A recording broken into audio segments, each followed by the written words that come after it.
This podcast is a quest for well-being, a quest for a meaningful life through the exploration of fundamental truth. Enlightening ideas, insights on physical, mental, and spiritual health. The inspiration is love. The aspiration is to awaken new ways of thinking that can lead us to a new way of being well. Welcome to Body, Mind, and Soul Healing Conversations.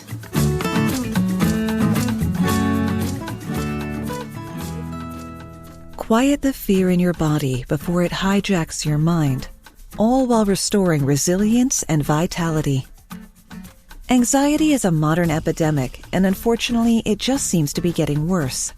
If you're one of the millions of people who suffer from anxiety, you probably already know that trying to control your anxious thoughts and worries won't work. That's because fear doesn't begin with your thoughts. It begins in the body. So how can you calm your body so your mind will follow? Written by a psychologist and Reiki practitioner, and based on cutting-edge research, this book shines a much-needed spotlight on the role our bodies play in generating and perpetuating anxiety.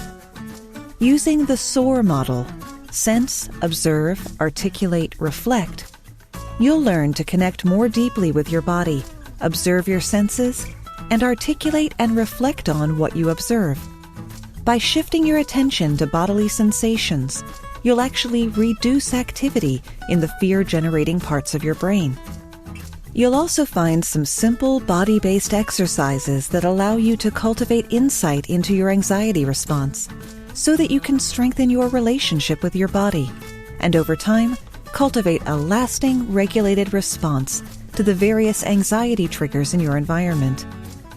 Give yourself the gift of mindful body awareness.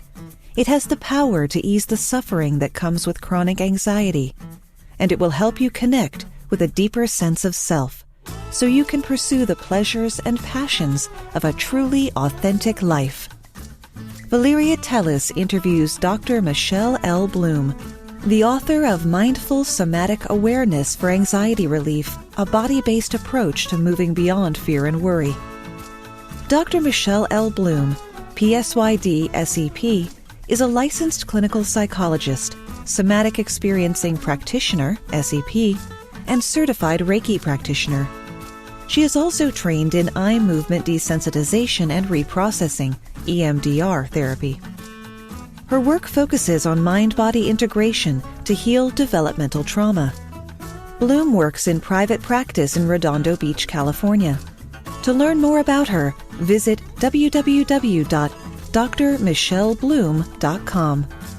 Meet Dr. Michelle Bloom at drmichellebloom.com.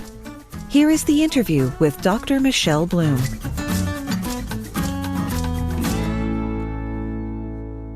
In your own words, who is Dr. Michelle L. Bloom? Oh, straight out of the gate. Right. Let's see, who is Dr. Michelle L. Bloom? I suppose it's a difficult question to answer simply because it feels impossible to capture who I am in 3 to 4 sentences. But I suppose the best way to answer that question for me right now would be the part of me anyway that's reflective of the whole that's in this conversation with you. And that is someone who believes deeply in the power of healing and in the work that I do to help others move through the fear, the emotional pain that they hold in their bodies and that holds them back in their lives. And I believe in the ability of the wisdom of the body and the spirit to move through that, to heal, and to essentially live in alignment with who they truly authentically are, and to create the life that they envision for themselves. That really is the fullest expression of their highest, truest self. I believe very, very strongly in that. And part of my work as a human being is to promote that. What is healing to you, and how is to cure different from to heal? Oh, that's interesting. I've never thought really about the difference. I think to me, um, healing, the way that I think of healing, at least I think concisely, is it's a process of awareness, of release, and of integration, this sort of cycle, at least in the work that I do. Perhaps it's different for a heart surgeon and there would be a cure there. But healing is more of a process of turning inward, going deeper, exploring your internal world, going into those deeper, emotionally painful places and developing an awareness. And in that awareness, there is an organic release of the emotional tension that resides there, as well as the tangled and problematic thought patterns and cognitive patterns that exist there. And with that release, there's an automatic reintegration process that kind of brings you back into a state of wholeness so that you can once again go deeper. When you say wholeness, what comes to mind is this idea of having a balanced life. Do you connect those two concepts? Absolutely. Absolutely. Wholeness, integration implies to me balance. All the parts of the whole are working together to create a homeostasis. And when you say parts, those parts, Dr. Michelle, do you also use those words body, mind, and spirit, or soul, or only body, mind? Oh, absolutely. Body, mind, soul, spirit. Interestingly, when I'm speaking to you and I'm answering these questions, my mindset, I have one leg in the world of psychology, my psychologist. So I'm thinking all of the different parts of the self or parts of the nervous system. And then I have another foot in this sort of more, you could call it spiritual or abstract sense of being that has to do with the body, with the mind, with the soul. I think for me, when I'm talking about one, I'm talking about the other. I think it just depends on what hat I'm wearing. Yeah. Right. So it depends. Yeah. And speaking of the spirit and the soul, what would that be? That's a good question. When I know that they're often used interchangeably, and for me, in my own, when I speak, I often use them interchangeably. But when I think about it, I think of the soul sort of in my body, in my gut. It grounds me to the earth, and it carries the wisdom of my life. The wisdom that I came here with, the wisdom that I have gleaned in this life experience. It has the blueprint for my plan here. It lives within me, and my spirit is a part of me, but it connects me to the other realm, if you will. So they're connected, but they operate differently. That's kind of how I conceive of it in my mind and in my lived experience. So being authentic, is this something that one moment in time that happens and now we know we are authentic from now on, or it's a practice for life? I believe it's a practice for life. I think that, again, putting on my psychology hat, and I think of the clients that I work with and myself included in that, that we have our true self or our authentic self, but then we also have what is often called a false self, or as I like to say, an adaptive self, that part of us that had to adapt to certain circumstances or environments so that we could thrive or survive or maintain our psychological integrity. And so I'm a believer that these adaptive parts of who we are, they contain grains of our authentic self. It's like we use our strengths that come from our innate person, and we use those strengths to adapt to certain situations, but oftentimes they can morph into a self or a part of ourselves that feels separate from who we are authentically. Does that make Yeah, sense? it makes a lot of sense. Yes. Yeah. So is this movement, this constant dance? Yeah. Right, this dance between both, and really the work of becoming whole.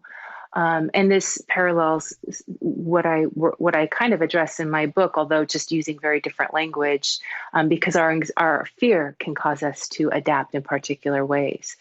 Um, but when we explore the part of ourself that has adapted to certain environments and how those adaptations influence our nervous system response, our physiology, and how that then influences our perception, and then our perception then influences our body. When we explore that process in this adaptive self, the more we come to know who we are, and those authentic parts of ourselves in that part self, and that we can then reintegrate that back into our whole self.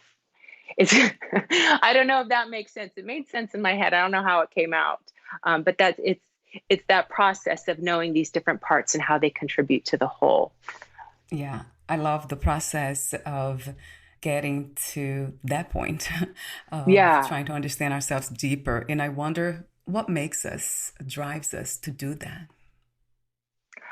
I I tend to believe that that's the X factor, right? Like that's that mysterious piece. Like why is one person so driven to that end while another person isn't? And I honestly don't know. When I think as a psychologist, I think, of course, of nature and nurture, and there's this sort of co-rising of both. But when I slip into this world of more, I guess, esoteric spiritual thinking, I do believe that the things that we came here with on a soul level are creating, um, they influence that process. Like when and why does the soul or the human being move towards this healing and exploration, and why does one not, and how much of that is linked with the reason why the person is here, and really at what point in this journey does that part of them activate? Sometimes it becomes alive in them much later than it does for others. Right. So it's a great mystery, at least to me. What do you think the purpose of the human experience or experiment is? Again, I feel so unqualified to answer these because they are products of my own personal experience and my own musings and the literature that I read. But I guess I also see this when I work with my clients, because I wonder that always. And for me, I do believe that the human experience is available to us to evolve our souls, quite simply put, that we come here to learn and to evolve. And evolve to me means ascend, to move closer and closer to that energy, whether you call it source or the universe or God. It really is, I think, to move in that direction.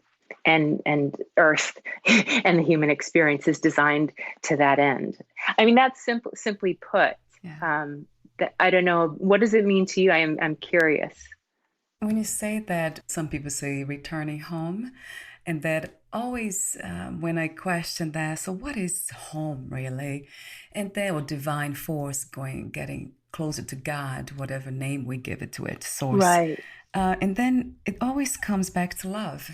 Most people say Right. that. So it's unconditional love. And for me, that unconditional love is that energy, that source energy. And again, whatever you choose to call it, that's home. So yeah, I guess that's, to sort of add that to what I was saying a moment ago, the evolution is the movement towards love. What lessons have you learned in 2020? Question one. And the second is, do you have a vision for a new reality, a better reality? Holy cow. Let's see. What lessons have I learned in 2020? I suppose it's the enduring lesson that I'm always learning, which is I am not in control. That is an illusion, that surrender is an ongoing practice. And And I would say for me, even more than that, the greatest lesson that I learned in 2020, which again is an enduring lesson for me, but seemed to be preeminent, is patience. Patience is not always among my virtues. In some areas it is, but in others it's not. And for me, it's really about allowing divine timing and not pushing that, and being and having faith in the process.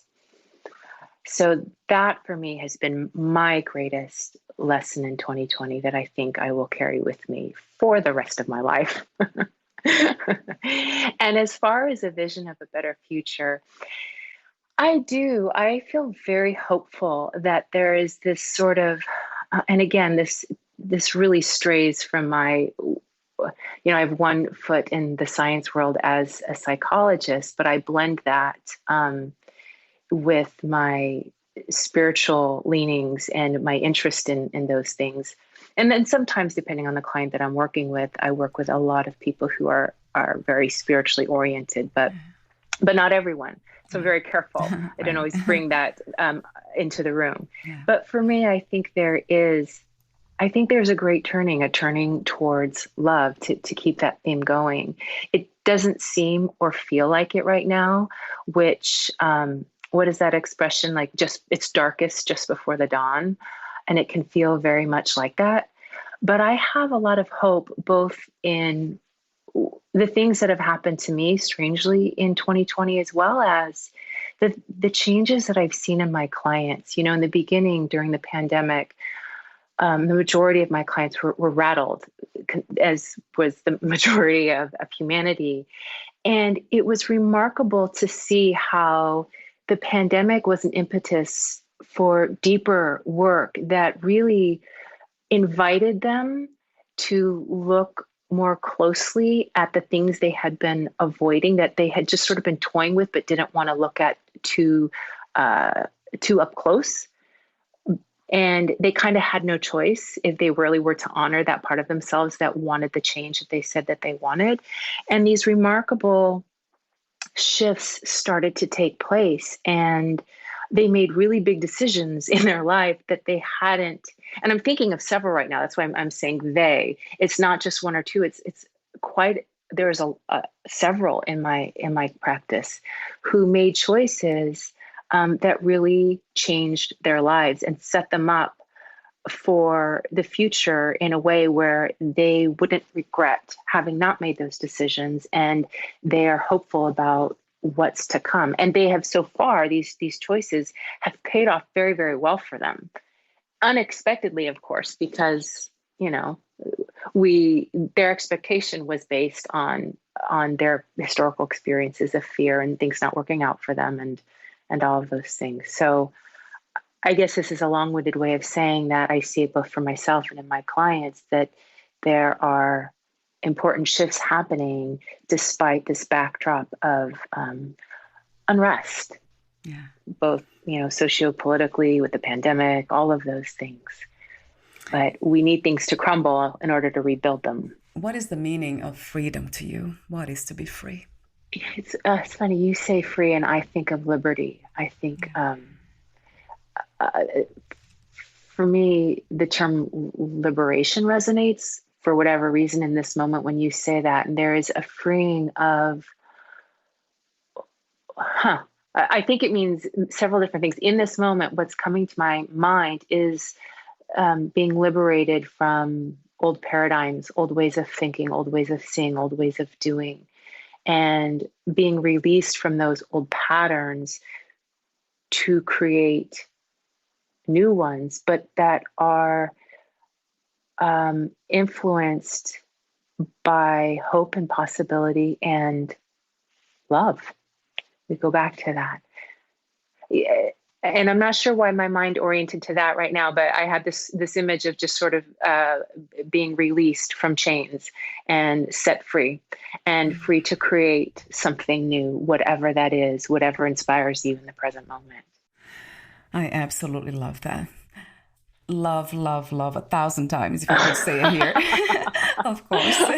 Thank you. You're asking me questions that I think about and use in my inner world. And I sometimes, of course, talk about, I have a very dear friend who I love to have these kinds of conversations with. In fact, a group of women that I meet with regularly, but not so regularly that I talk about this stuff often. Mostly it's just an internal dialogue. So to speak with you about it, I feel somewhat unprepared insofar as I don't talk about it regularly, but I think about it regularly. So I'm kind of speaking off the cuff, but with something that I love to a world I love to live in. So I love that you're so open to it and asking me these questions. So how did you become a writer? And what was the inspiration and also intention of writing your book, Mindful Somatic Awareness for Anxiety Relief? A body-based approach to moving beyond fear and worry? So I've always written throughout my life, but I've never considered myself a writer.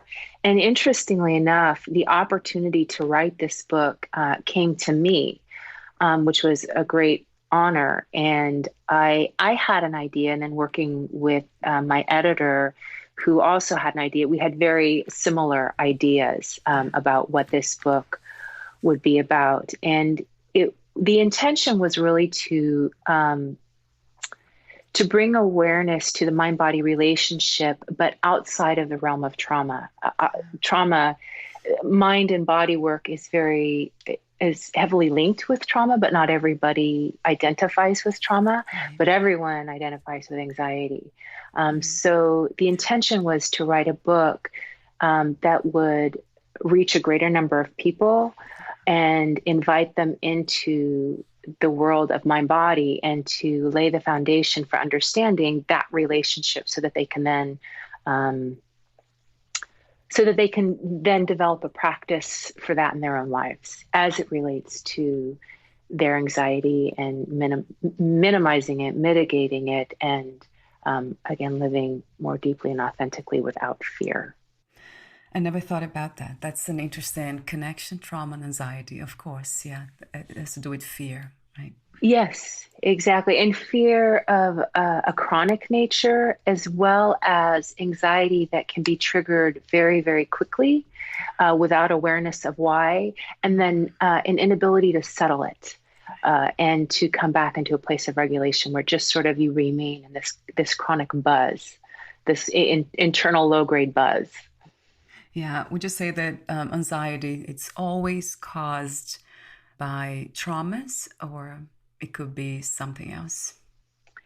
I would say it differently. I would say that anxiety, well, first of all, there is the kind of anxiety that is a natural reaction to what's happening in the present moment. For example, like the pandemic, when the coronavirus was first identified and we were aware that it had reached a level of a pandemic, anxiety would be a natural reaction to that. And one we would welcome because we would want to stay vigilant and we would need to mobilize in the face of this threat just in case. But when it doesn't settle, that's when it can become problematic. And that's when you want to look to see what historical experiences have you lived through that have overwhelmed your ability to respond. And I should say more specifically, overwhelmed the ability of your nervous system to respond, where you felt that there was a threat and it was bigger than you were and you couldn't mobilize a defensive response. And so, and it would result in some unforeseen adverse reaction, and sometimes actually did result in that. But what ends up happening is if it's not an overt or really obvious experience, such as assault or a car accident or going to war, if they're more emotional experiences when you're young and you don't remember them, you tend not to think that they're having any influence on your present ability to regulate your nervous system and your fear response. And so that's why it's important to do that, go deeper, and if needed, search for therapy. That's really helpful. Yeah, that was my case for many, many years. And I didn't know the anxiety was coming and I had no idea why. And then, I did therapy, not for too long. And then I remember one of the key lessons that I learned from that therapy, I think 3 times that I talked to the psychologist, was acceptance. And that was me saying to her, really, I need to accept this as it is. This is an interesting experience. And that changed everything. So that's interesting how the subconscious can help. So you realized you had to accept the experience. Yes. And was that the experience that you had that was causing the anxiety? Yes. Yeah, it was the full acceptance of that. Right? That changed everything. Wow. But then, I don't know, this is a different, like you said, we're all unique, we're all different. It's not the same approach, right, for all of us. And it's such a mystery how the mind works. Right. Yeah, how one person, take my family, for example, or any family. I adapted very differently than both of my brothers. And that has to do, of course, with the order that we were born, the first one versus the last one, and as well as our nature, as well as our personality and how our parents interacted with each different personality. And then there is that mysterious X factor, that I call it, that comes into play, that determines why not only did I adapt the way that I did, but then the work that I did afterwards to do some healing. Yeah. And that's when we might call mystery, or perhaps that's the movement toward love. Which I love to believe that this is, that's what's happening when we become aware that everything's connected, that there's no separation, then love arises. It's a natural a thing that just comes up. Right. I remember my therapist had told me, and he was quoting someone, and I'm not going to get this right. So I'm not even going to attempt to quote it exactly. But I remember when I was moving out, I was doing some deep trauma work and I was moving out of it. And I had a real sense of peace in my body. And I was feeling so deeply grateful in a way that I'd never felt before. I had an intellectual awareness of gratitude, and I knew that I was grateful for all of my many blessings, but it wasn't a fully embodied experience. And once the trauma and the fear resolved in my body, I began to feel the gratitude. And that's when he said this quote, and the message, this essential message of the quote was, once fear is removed, then a natural emerging of gratitude comes into place. It's just a natural thing, because you no longer have to live in fear and constriction. Your body isn't contracted. You're not always worried. You come into a place of relaxation and openness and receptivity. How did you choose, or why did you choose to become a clinical psychologist? I didn't. How do I want to say this? It was guidance. I knew I actually wanted to go into the sphere of environmental protection. I had gone to Humboldt State University for my undergrad, and I was a true hippie. And I wanted to save the earth.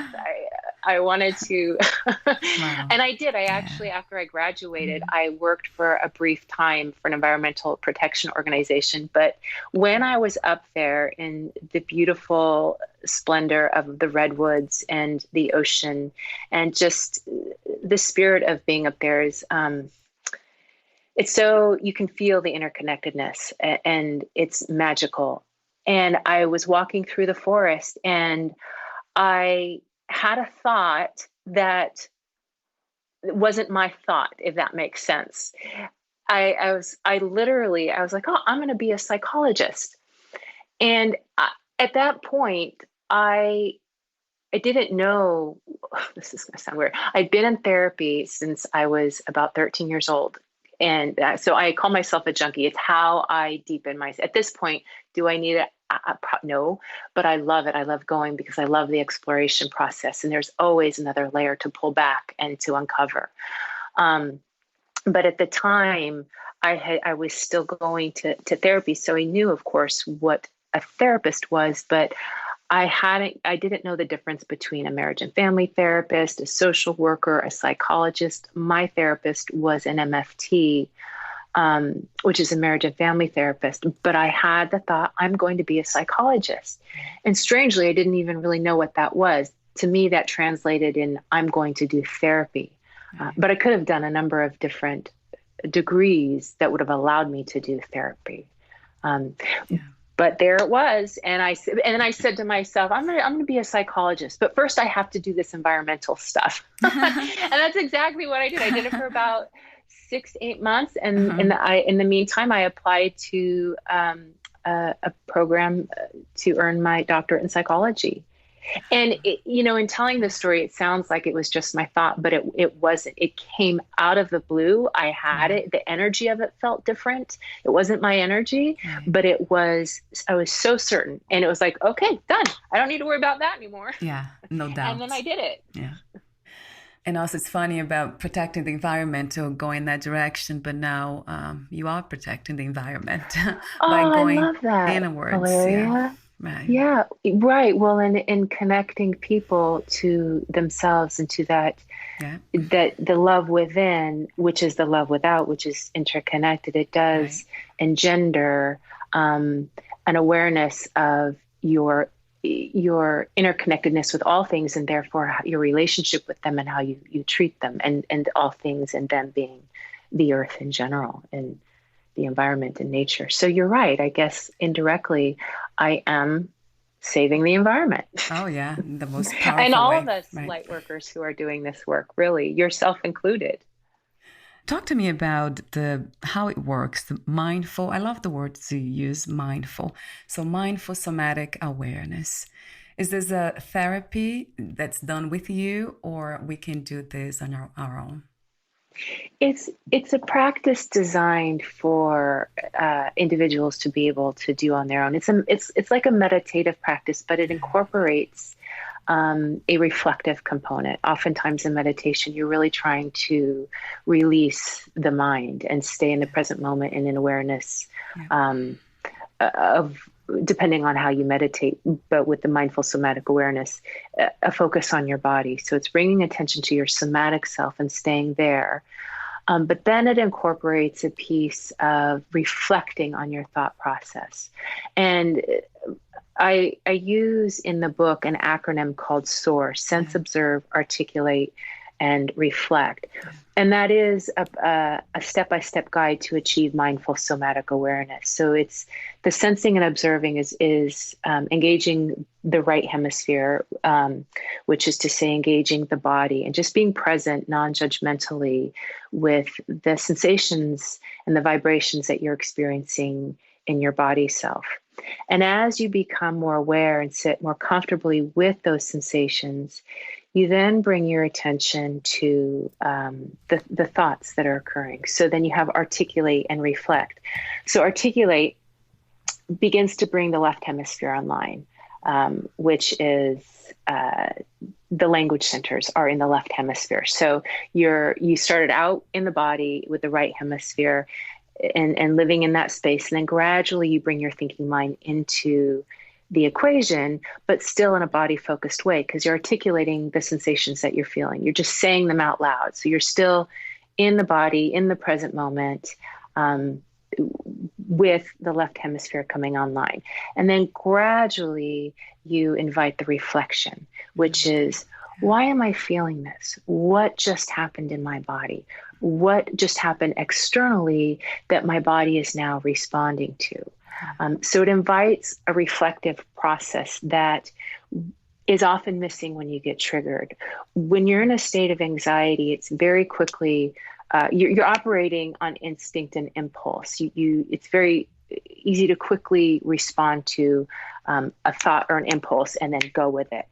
Whereas when you slow the body down and you reflect on what's just happening, you're allowing yourself to think through and to resist acting on impulse. And it can deepen your awareness of what's happening in your autonomic nervous system, because what's happening in your body influences what's happening in your mind. And then what's happening in your mind influences what's happening in your body. So it's this cycle. So mindful somatic awareness slows that process down and opens up a dialogue to ask, what am I feeling in my body right now? And how is it impacting my mind and my perceptions? And what is it that I reacted to? And is my reaction necessary, or is it reflective of something else and not really what's happening in the present moment? Right. So it just slows everything down in addition to bringing you into contact with that mind-body process. I love that, this approach, bringing mindfulness, slowing down, which is basically that. So we are able to see clearly what's happening. That's funny because a lot of people that I talk to, including myself, have agreed with this idea that love is the opposite of fear. Fear is the opposite of love. Would you say that it makes sense to you? It does. In fact, when you say that, I remember, how do I want to, because I don't consider myself a religious person, and I always hesitate to use the word God because I know it doesn't resonate with everyone. It's connected to religion and dogma and those sorts of things. But I think I think we can all agree, most people agree, that we have free will. And I've heard it said that free will is the choice to choose love or fear. And I really, that resonated with me because I do believe that when we make a choice, it can actually be distilled down to those two things, but there's gradations, of course. It's not always that simple, and it can be more complex than that.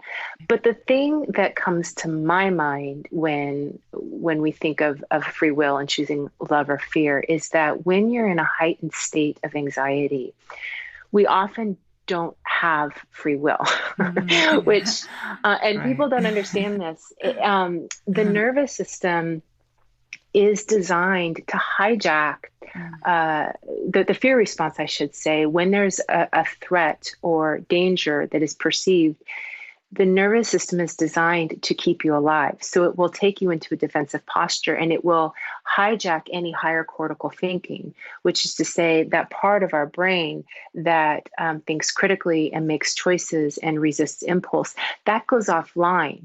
It's designed to, because it would interfere with our ability to survive. So when the nervous system is in a heightened state of fear, we don't always have access to the choices that we would otherwise. Our body acts independently. So we can't choose. But for me, the way I look at this is that once the nervous system settles back down and we're in a state of relative regulation, even if we still have some sympathetic energy moving through our body, which is to say we're still in a little bit of a defensive posture, but also anchored in that heart-centered place and more grounded, we have more access to free will and to make choices to help heal ourselves so that we can know when we've been hijacked by our fear, so that we can minimize the effects of that, as well as reduce the occurrence of it. Which goes back to the question of healing that you asked me earlier. I think that's part of the healing process as well, is that when we're able to go deeper and deeper, we have more, and we do that deeper healing work, we have more control over our nervous system. We're no longer hijacked by, or less, how do I want to say this? We have more control over our nervous system and not so sensitive to external cues that will trigger a fear response, and therefore remove the option of having choices. That makes so much sense to me. Yeah, absolutely. Oh, good. And for me, one of the practices was acceptance. That really slowed down everything, and the nervous system just calmed down most of the time. Right. So in accepting it, I'm curious, what was it in the accepting that allowed you to sort of release the grip and the fear and bring you into a place of, I guess, calm? Yeah. Wow. There was a release of the acceptance of lots of things. from past experiences as a child to my relationship with my ex-husband. It was just a chain of so many things that I was holding on to too tight. The ideas, those old beliefs that was causing a lot of suffering. I was able to see that, like, oh, I'm holding on to this. That's what it is. And then once I was able to, I say accept, but it might be also surrender, just surrender to what happened. It's okay. It was just different.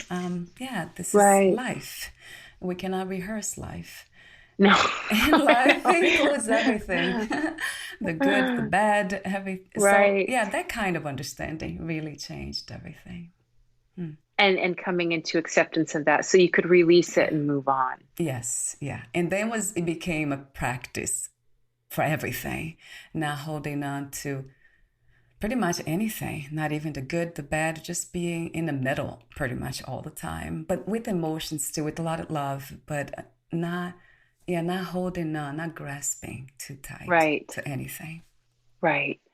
No, that you say something that's interesting to me, because not holding on to anything, including the good, like everything is fluid, everything is always changing. And it reminds me of movement, that. It's all moving. movement. Yeah. So anyway, that's amazing that you had that experience. It's sort of like it just clicked in your head. What does it take for this to happen to some of us, this shift in perspective? I don't know. I've heard it said that is between their soul and God, or that energy, whatever you want to call it, that it's their own soul's process. And I have to practice that often as a therapist, when I'm sitting across from my client and I'm like, get there. Come on. Yeah. And I have to let it go. And it really brings me peace to know, because I believe deeply that their soul is in a process. Right. And I cannot learn their lessons for them. I can't push them. My job is truly to create a safe space for them to have this process at their own pace, their own divine timing, and to hold up a mirror when necessary, to provide guidance if they ask for it, or if I feel that it could be useful for them, but to really allow their soul to get there and have their own aha moment at their own pace. And that is love. And that is love. Yeah, it is unconditional love. Right. And you just happen to have it very quickly on your own. Well, you have that determination within you that operates in that way. Yeah, I guess is the word we can use is that honest wish to change, to be happy or to be well, perhaps, to do something. Yeah, it was very honest, that desire to experience this life in a peaceful way. I love that, an honest desire. Yeah, to be peaceful. Yeah. Right. So we're almost at the end. I do have a few more questions for you, the ending questions. But before that, would you like to add anything or read a passage in your book? I would like to read a passage in my book, actually. It's one of the favorite things I wrote in this. My favorite things I wrote in this book. I feel weird saying that. I'm like the professor who wrote a book and then assigned it to his class to read. But this passage, I think, for me reflects, going back again to that question that you asked in the beginning about who am I, and I think this really reflects that hope and belief that I have, and I wanted to lay this down in the book, because for anyone who decides to move more deeply into their internal world, to explore their emotional pain and the source of their fear and anxiety, it can be a very daunting journey. It's not always clear, and sometimes you feel a lot of doubt and uncertainty and confusion, punctured with moments of really beautiful light and clarity. But when you're in the throes of it and the deepness of it, you can pause and go, what am I doing? How do I get out of this? What's happening? And it can be discouraging and actually increase your anxiety. So I wrote the last chapter 10, to help with that process. And I'd like to read just the first paragraph, if that's okay. Okay. So the chapter is titled Anxiety and the Healing Journey. And it begins, the decision to work through old unresolved fears to relieve your anxiety is really a decision to evolve and transform. It is a decision to turn inward, to examine your inner life and heal the deep emotional wounds that hinder the organic unfolding of your authentic self. From this place of honest reflection and vulnerability emerges insight and understanding that release you from fear and guides you in the direction of your highest, truest self. The mindset needed to facilitate your evolution of self is one that embraces what I believe is a dynamic paradox at the core of the healing journey. That is, healing enables the organic unfolding of your authentic self, and at the very same time, it is the organic unfolding of your authentic self. Healing is the co-arising of what is, you as you are, and what can be, the you that you can become. Just like the oak tree contained within the acorn, your highest self is contained within you. The decision to heal sets the intention to become your greatest self and releases the energetic potential to facilitate that becoming. And at the very same time, you are becoming your potential, and each and every moment you are perfect and exactly where you need to be. To know and accept this paradox that you are both perfection and perfection becoming creates a mindset that infuses the healing journey with a sense of hope and trust that all is well and as it should be, a reassurance that is sorely needed during what can often feel like a forbidding and uncertain process. Embracing the dynamic paradox at the heart of the healing journey helps facilitate a rich, transformative process and keeps you afloat when the weight of the inner work feels too heavy to keep going. Wow. I love that, of course. That speaks to my soul. Oh, Yeah. Wonderful. Thank you. Yes, thank you, Dr. Michelle. Yeah. Thank you for your beautiful, natural, you call organic wisdom, your work, everything, your presence. Thank you. Wow. Oh, and thank you, Valeria, for the work that you do, for reaching out to me and giving me the opportunity to have this conversation with you today, as well as for spreading the joy and the information to help others achieve their highest self, and providing a platform for others to help others do that. This sort of helping platform to reach lots of people. If you knew you would die soon, meaning losing the body, would you make any change in your life or do anything in a different way? No, I wouldn't. That was fast. Yeah. I've never, I can say this, I feel weird things. I've never experienced regret, and I am very at peace with where I am presently in my life. And I hope that I don't die soon because I have plans, but I'm happy with the choices that I've made to bring me to this place. So no. Yeah. Huh. What are 3 things about life you know for sure as of now?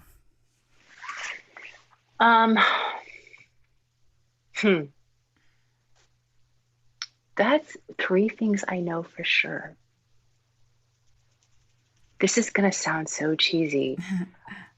I know that I believe love is the creation of all things. Yeah. And I've experienced that, which is how I know it.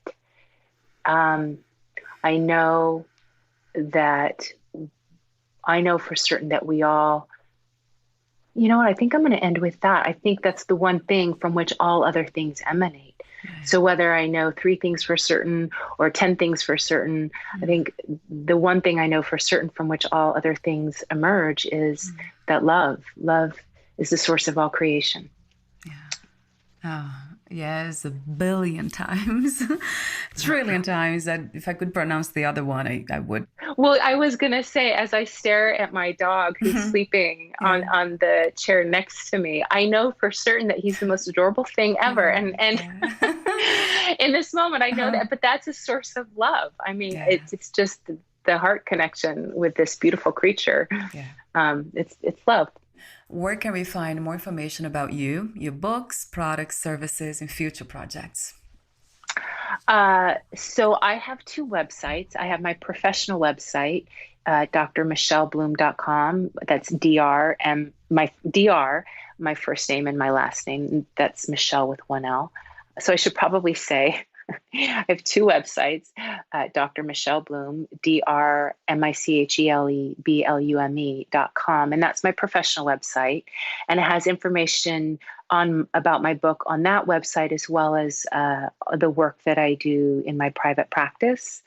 And then I have another website for my book called mindfulsomaticawareness.com. And there you can learn more about my book. There is a link where you can purchase it, that will take you to where you can purchase it.